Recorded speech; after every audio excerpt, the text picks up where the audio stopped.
So when I was writing The Care and Feeding of Waspish Widows, which is set in 1820, which is this big year of mass protest in Britain, and a lot of the people protesting weren't even eligible to vote. It was a lot of women and it was a lot of lower class people who just had strong feelings about political structures and events and wanted to make those opinions known however they could. This was just after the Peterloo massacre, so people protesting for working conditions and the rights of the lower classes had been literally shot by the militia. And there was a lot of restrictions and limitations on what people could and could not print and could not buy and sell and read.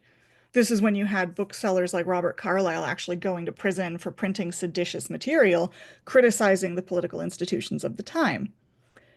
You would have militia people sent in to literally wreck up bookshops and look for, radical political materials and illegal things. You had taxes on the price of paper that meant a lot of small pamphleteers were just immediately put out of business because they couldn't afford to pay to print the materials that they'd been printing, which is the same kind of soft censorship we're seeing with library purchases right now.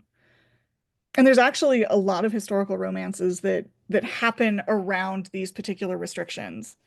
We like to think that the modern day is always more progressive than the past, but it's really wild to go back into some of this history and see one of the things they didn't want people printing was tracts about universal suffrage, so everybody should get a vote. That was considered very scandalous and left-wing and radical.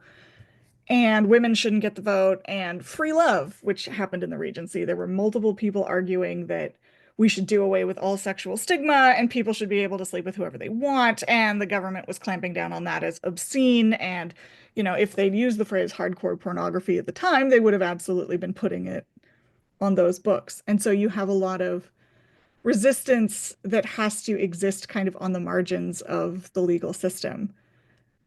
And it's really fascinating and it's a really good draw for romance because there's so much tension and there's so much just story possibility around this.